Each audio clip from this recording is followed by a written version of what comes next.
Historically, it has taken well over a decade to bring a new aircraft into the Army's inventory.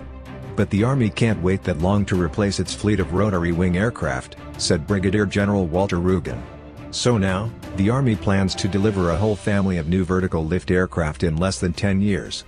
Rugen, a rotary-wing pilot with more than 2,200 hours of flight time in the MH-60KL Black Hawk, UH-1 Iroquois, and OH-6 Little Bird, serves as Deputy Commander for support with the 7th Infantry Division at Joint Base Lewis-McChord, Washington.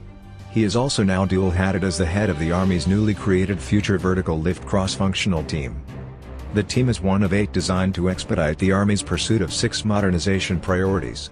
Those priorities, first laid out in October by the Army's Chief of Staff General Mark Milley, are air and missile defense, long-range precision fires, a next-generation combat vehicle, future vertical lift, the Army's network, and soldier lethality. The Future Vertical Lift Cross-Functional Team, or FVL-CFT, is focused on replacing legacy Army aircraft such as the CH-47 Chinook, the AH-64 Apache, and the Black Hawk with a new family of aircraft that share a common architecture. New FVL aircraft must increase our reach, our lethality, our sustainability, protection, or survivability, and maintainability, Rugen said. This is going to be something that we are open to rotorcraft, not necessary helicopters, Rugen explained. It'll be vertical lift rotorcraft, but maybe some things that are different, more compound, advanced designs. FVL will also be clean sheet designed, Rugen said, that is, completely new. We don't want to take a form factor like Apache or Black Hawk or Chinook and apply something to it, he said. Instead, the Army hopes to make the next generation of those vehicles. Rugen said the goal of the CFT is to deliver that new family of aircraft to the Army in record time, on budget, and within the confines of existing acquisition law. Achieving that goal will require a keen understanding of acquisition regulations, direct access to the senior-most decision-makers in the Army, and a full understanding of the aircraft and capabilities that peer adversaries could potentially yield. Time is of the essence, Rugen said, and the FVL-CFT must overcome where other acquisition efforts have failed. The standard for delivering an aircraft is 15 years, though certainly some programs have taken longer. He said he's got to beat that. By a lot. There is going to be significant time chopped off what is the standard, he said. I don't think that they would allow me to do a 10-year program. They just won't. It's not accepted. 10 years? Too long. The chief has challenged us for things in the midterm. That's certainly our goal. The warfighter cannot wait for the increased reach, protection, lethality that we are going to bring and the resilience we are going to bring in this rapidly changing, very complex world we find ourselves in. The new cross-functional teams are designed to circumvent bureaucracy that has hindered progress in earlier programs. CFTs are plugged in at the very top to the Undersecretary of the Army and the Vice Chief of Staff of the Army, and cut across functional communities like acquisition, resourcing, science and technology, and operations. We have to crush the bureaucracy, Rugen said. The threat is going to compel us to succeed, and we have some great strategies on cutting some of the bureaucracy created by the current acquisition process. Rugen said he wants to get requirements for FVL hammered out this year, which would be way ahead of schedule. Requirements generation that typically took 2 to 3 years, we're going to take 3 to 4 months. That's an example. Requirements generation may be tough for a program as big as FVL.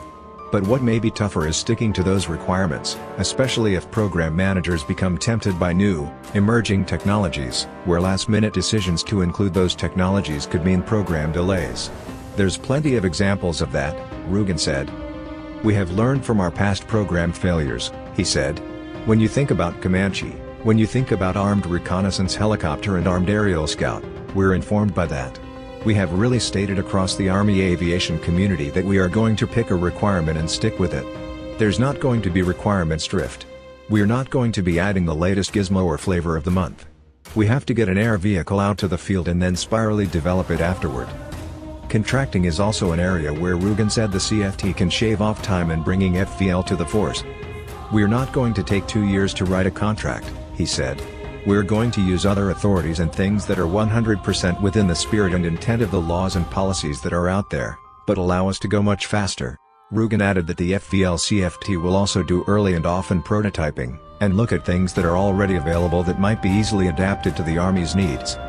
We are going to try and decide things that are already on the market, he said. And in this way I think we are going to use what industry has already produced and done and get it into soldiers' hands much quicker than what we have done in the past. Rugen said that FVL-CFT members have already been doing maneuverability and agility testing on future vertical lift technology demonstrators out in California. Rugen said with the FVL family of aircraft, the Army wants a common, open architecture that is resilient against cyber intrusion, but at the same time allows for rapid upgrades when necessary. I think there's going to be a lot of commonality in the subsystems between aircraft, he said. So if you think about the processing, the digital cockpit, the weapons, those are all going to be common. And it goes beyond just the Army, he said. There's joint interest in FVL, and that open architecture will allow other services to benefit from the efficiencies of commonality between their own aircraft, and with aircraft flown by sister services. The Air Force part and the Marine Corps part can go on an Army helicopter, Rugen said. And Army mechanics can fix a Marine Corps variant, potentially. The commonality is a little bit deeper than just the parts. It's also some of the fundamental things we do.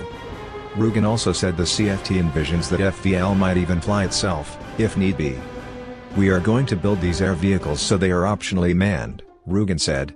We are going to do that through digital flight controls and fully coupling them, so if we need to be unmanned with the rotorcraft, we can.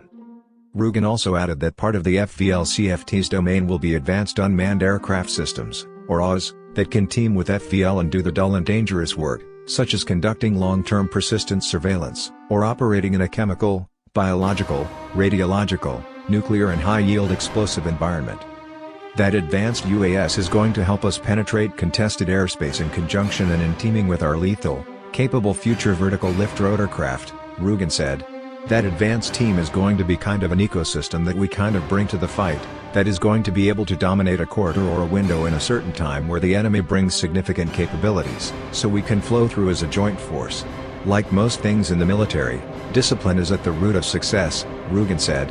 Keeping his team on track, and delivering FVL to the Army on time will require plenty of discipline. As a leader, we need to effectively communicate the risk to the force, if we drift, if we become ill-disciplined, Rugen said. We have some pretty compelling problems out there, with the peer and near-peer threats we see. Looking at what the Army sees now and what's on the horizon in terms of future combat should be enough to keep everybody on track to deliver a future vertical lift capability with improved reach, lethality and survivability, Rugen said. Our warfighter needs them, Rugen said. I go back to the degraded and contested environments we talk about, the anti-access/area denial, the megacities, and these very complex spaces. And I think that's going to be a kind of clarion call to everyone to say, hey, stay focused, because we have to deliver, we are not going to yield the air domain.